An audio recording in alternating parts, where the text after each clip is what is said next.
Welcome to the Tech Blog Writer Podcast, your guide to future tech trends and innovation in a language you understand. Now, over to your host, Neil Hughes. Welcome back to the Tech Blog Writer Podcast, where every day we talk about how technology is transforming businesses, reshaping industries, and even changing lives.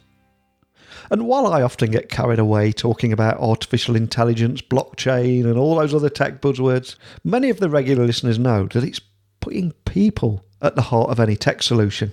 That is the sweet spot for me. And today's guest is my good friend Sarah Elkins, who I met in Denver at her No Longer Virtual event. And after years of supporting each other online, I got to connect beyond the keyboard and meet her in person. And essentially, she has leveraged technology to launch her own event and took that event on the road to Atlanta, Denver, and next year in Chicago. But then she turned to technology again to bring people closer together and share their stories on her own podcast platform. But now, she's also crowdfunding her book using a platform called Publishizer. So I want to learn more about how she's using tech to transform her life, her business, but still keeps people at the heart of everything and prove that technology works best when it brings people together.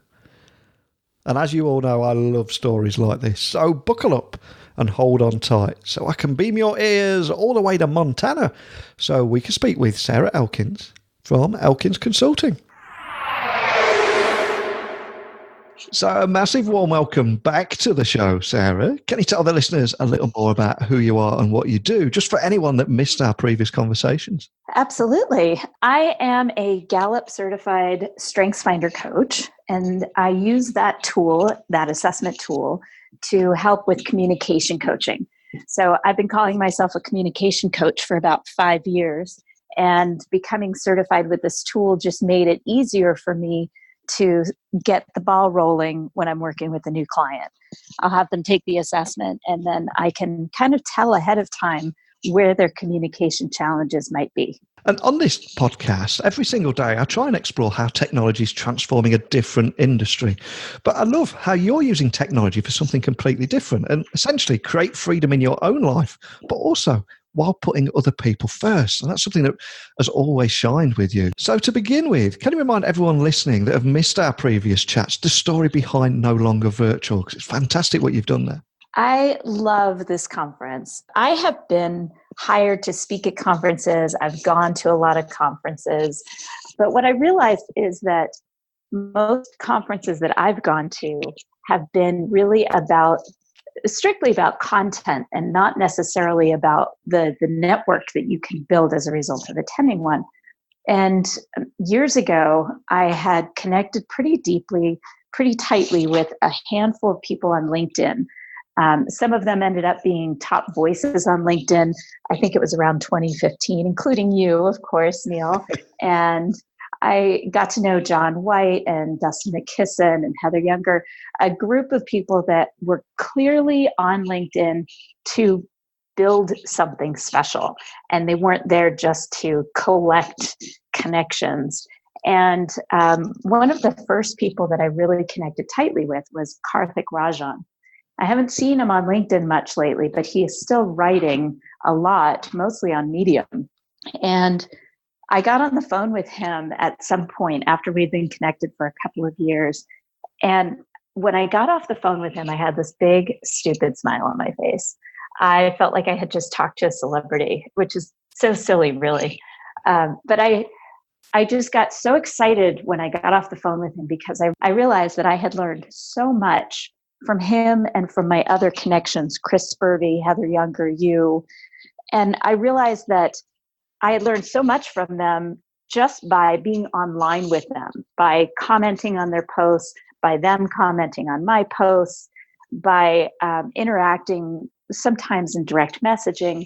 But I had learned so much from them online, I knew that I could learn even more from them in person. And I realized that I wanted to meet these people. I wanted to shake their hand. I wanted to hug them. I wanted to know them in a way that you just can't know only knowing each other online. Wow. So It's just amazing, because I think we should highlight at this point that you've actually united people or online connections in the real world, and united people at No Longer Virtual in, I think it was Atlanta 2017, Denver 2018, Atlanta this year, and next year Chicago. But what have you learned in 3 years of using technology to unite people and also removing those barriers that just exist between that offline and online worlds? I have learned so much from this experience, Neil. The first thing that I really have taken from this is that meeting face to face creates kind of a connection that you just can't get if you haven't met face to face. I think the most important aspect of No Longer Virtual, beyond the fact that the content is really valuable, we get all kinds of great sessions that are valuable to anybody who is innovating internally to a company, or whether they're entrepreneurial and self-employed. What I've really learned from this is that getting people face to face creates a much stronger, deeper connection. And it makes it so that people really want to go to bat for you. I've had people that I've only met online that have been great advocates for me and for my business, but it's the people that connected face to face over these last 3 years that are really making my business successful.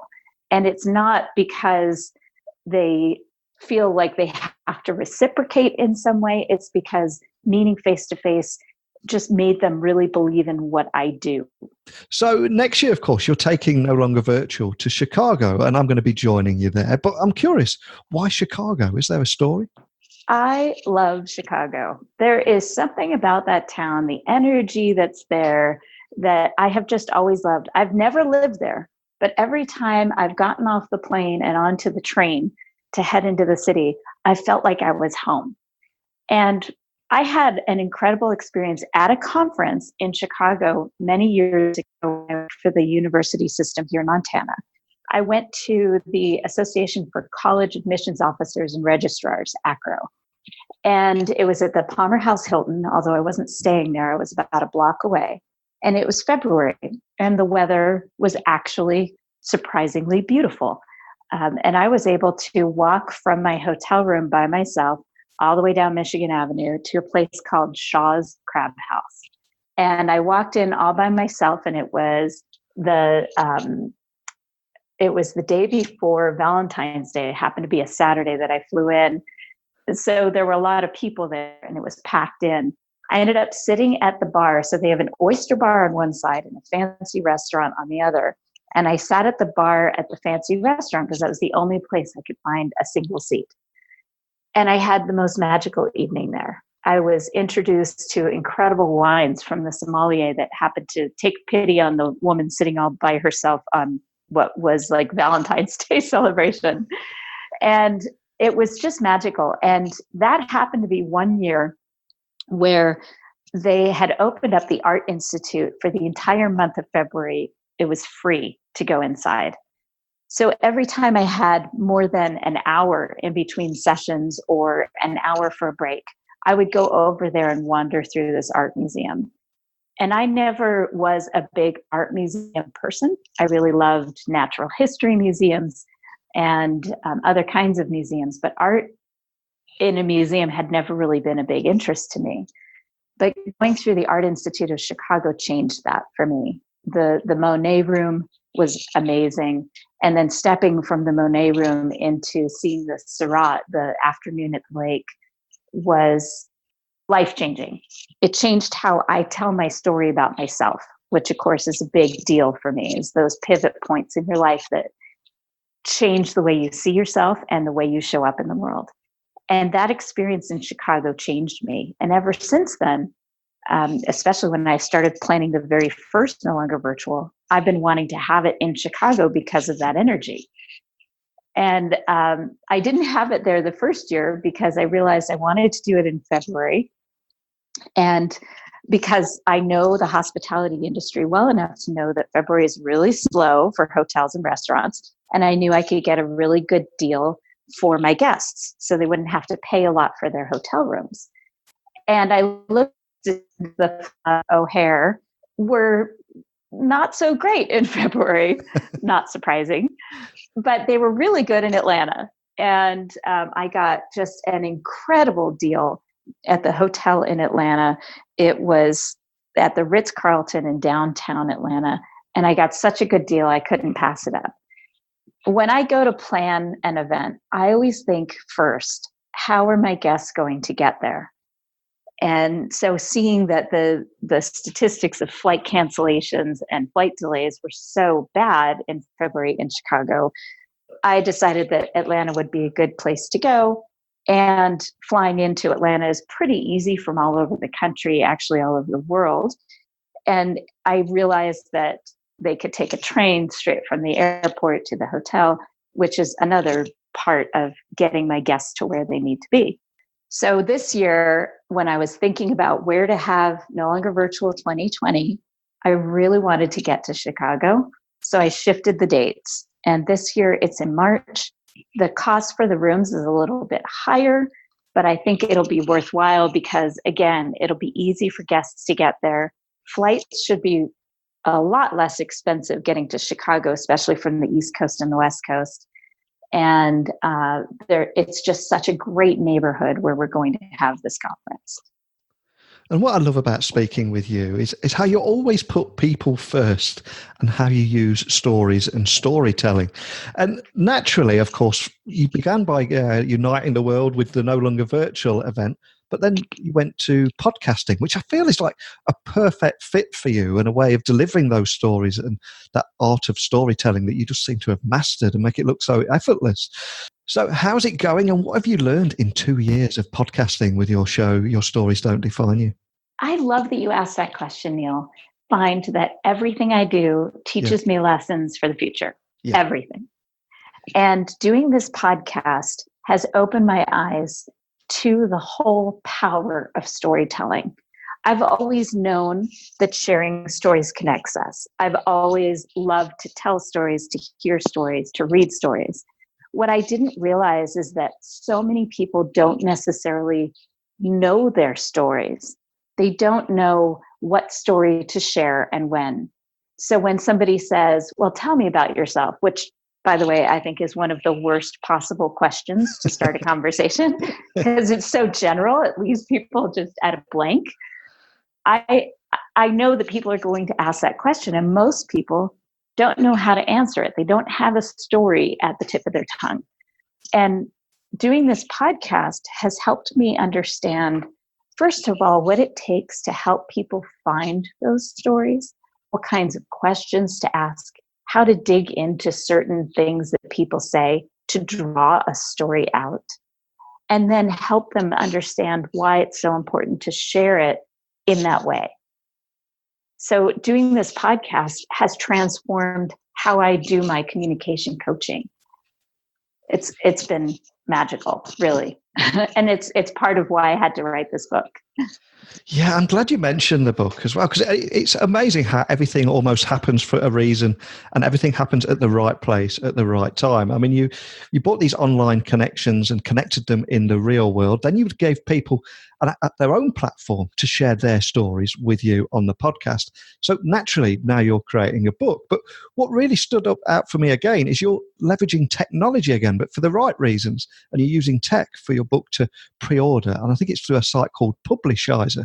Is that right, Publishizer? I've not heard of it before until I saw that your book was there on pre-order. And I know we're going to have people thinking of writing their own book. So can you tell me why you chose that platform and why it works for you? Yes. Publishizer is the company that is kind of flipping the publishing industry so that publishers can benefit from it as well as authors. Publishers are in a squeeze right now. They cannot publish a book that's not going to be a commercial success. They just can't. And so one of the things that they've been doing is they're requiring any new author to have an extraordinary network before they'll even start to talk about a book deal. So somebody like me who has, 14,000 followers on LinkedIn, even with that huge network, I don't qualify as a first-time author to get a book deal with most publishers. They require the hundreds of thousands of Twitter followers and LinkedIn and Facebook and Instagram.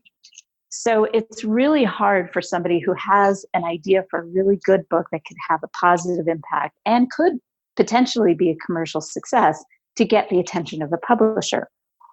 Publishizer turns that around and says, we're going to do it kind of like a Kickstarter campaign. We're going to see how powerful your network is by asking them to pre-order a book before it's published. So similar to Kickstarter, there are all these bonus offers. So if you buy multiple copies of the book, then you get value added to those purchases. So for instance, if you buy 12 copies of my book as a pre-order, you get about a $500 value of a webinar with me to you and your employees, up to 12 people. That will go away as soon as the campaign ends.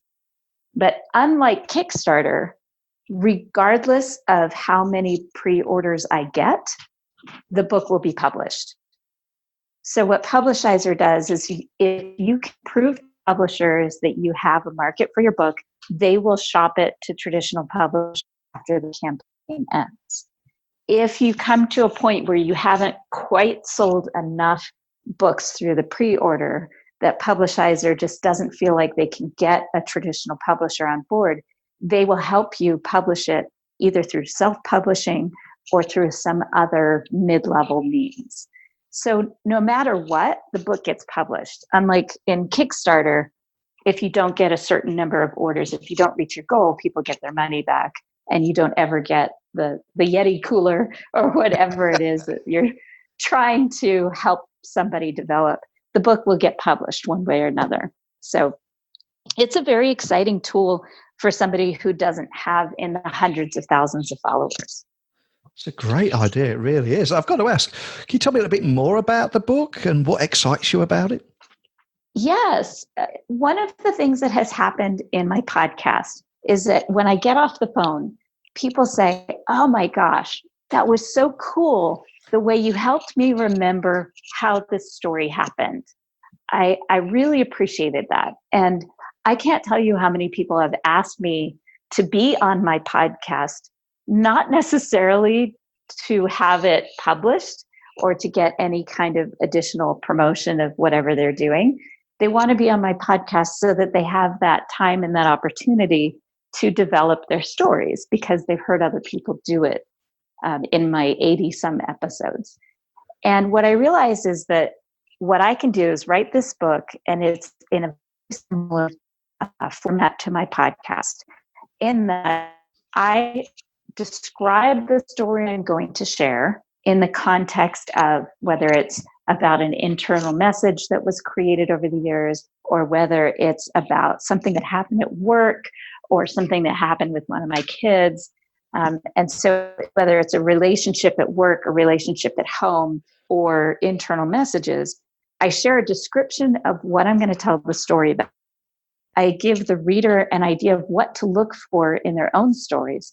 And then I tell a personal story through the book with the idea of trigger memories and stories from the other person's, from the reader's experience. And when you can trigger that story, I actually encourage people to write in the margins of the book.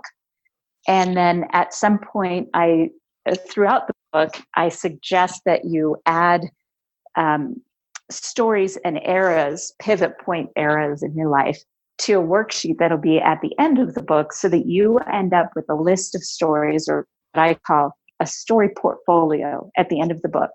And these are the stories that when you're in an interview, when you're on a first date, when you're trying to get to know somebody and connect with somebody, these are the stories you can use, and you'll have them at your fingertips rather than trying to figure it out at the moment.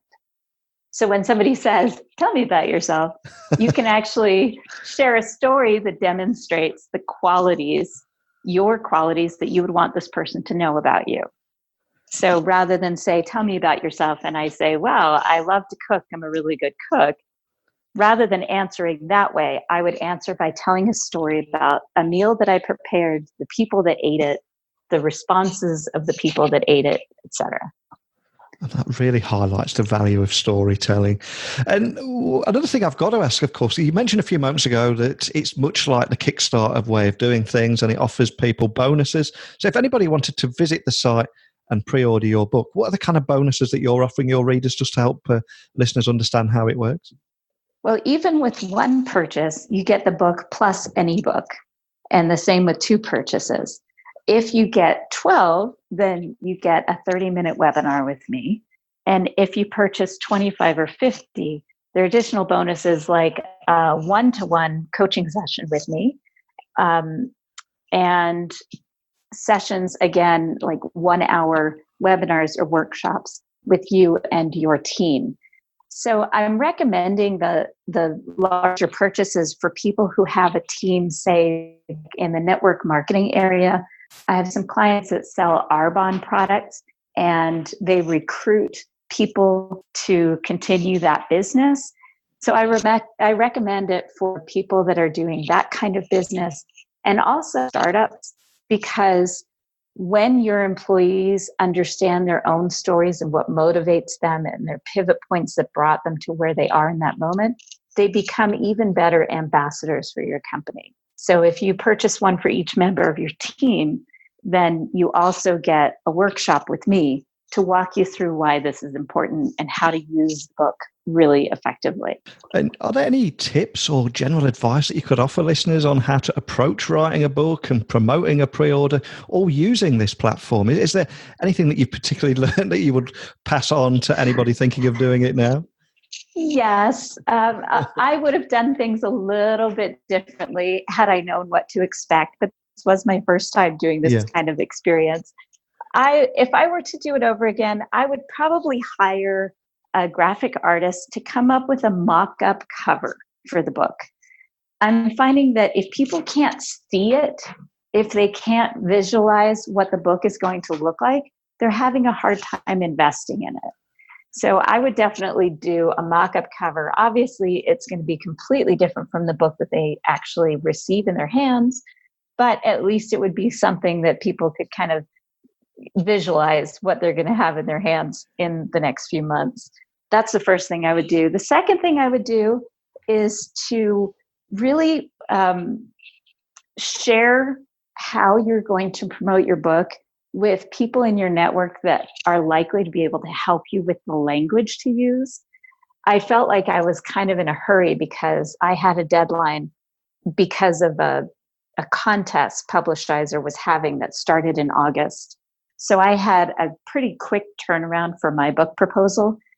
I would recommend that you take your time on the language and make sure you run it by people that can help you describe your book in a way that's really approachable. So I would have probably gone to somebody like Zach Messler or Melissa Hughes or Heather Younger to review what I had put together as my language for the one-page book proposal prior to publishing it. Unfortunately, I didn't really do that, and I've been adjusting it ever since. And it would be better if it just started out right.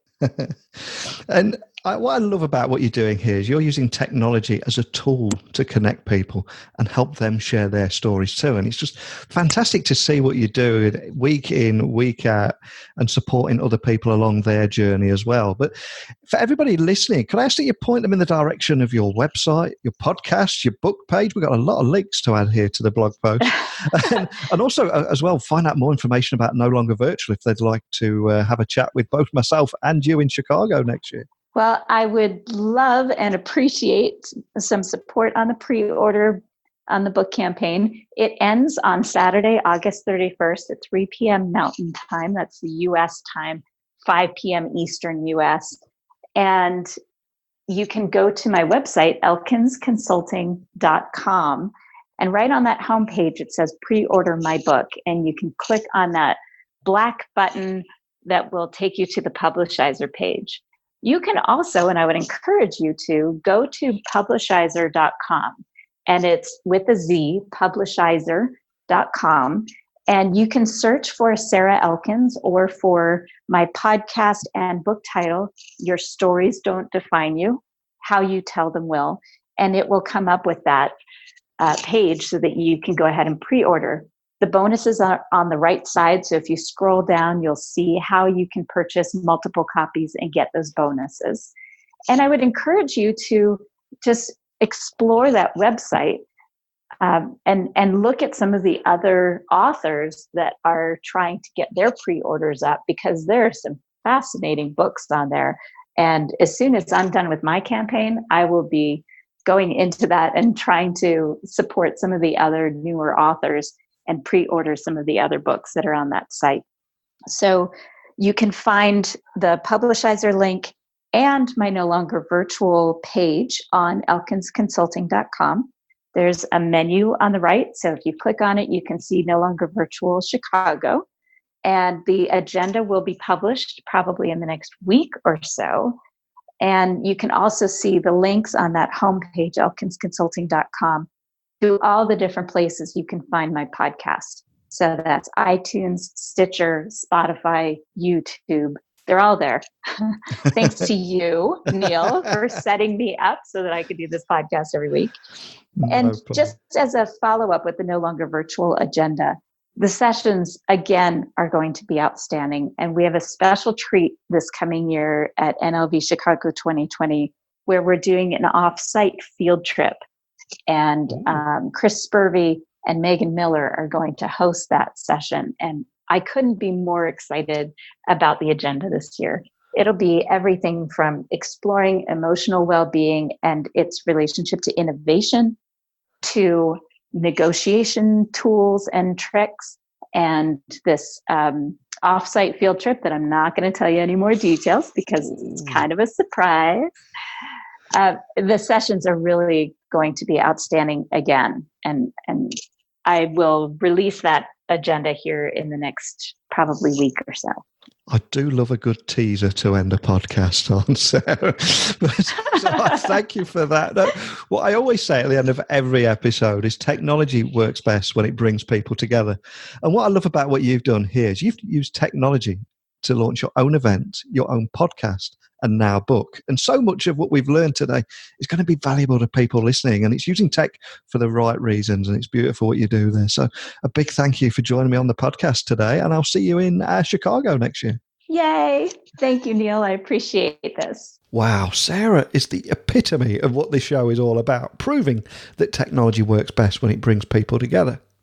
And like I said, I will post all the links that Sarah mentioned in the blog post. And also, like I said at the beginning, Sarah is just like you and I. And when she had an idea, she turned to technology to bring it alive.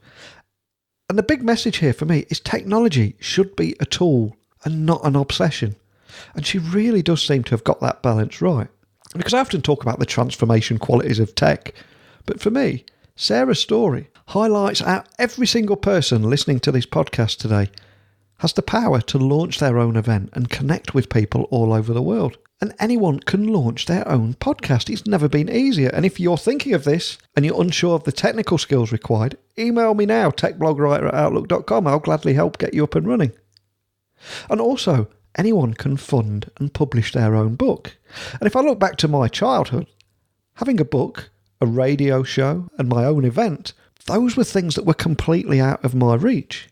But technology has given that to all of us. Food for thought, indeed. And a massive thank you, as always, to Sarah for paving the way here so that others can follow in her footsteps. But I'm interested in anybody listening today who's thinking of following in Sarah's footsteps, and you have any questions, or you're further along than both myself and Sarah, and you've got insights you would like to share, please email me, techblogwriter@outlook.com. My website is techblogwriter.co.uk, and you can tweet me at Neil C. Hughes. So a big thank you to Sarah for coming on, and an even bigger thank you to each and every one of you for tuning in and listening to this podcast every day. But until next time, don't be a stranger. Thanks for listening to the Tech Blog Writer Podcast. Until next time, remember, technology is best when it brings people together.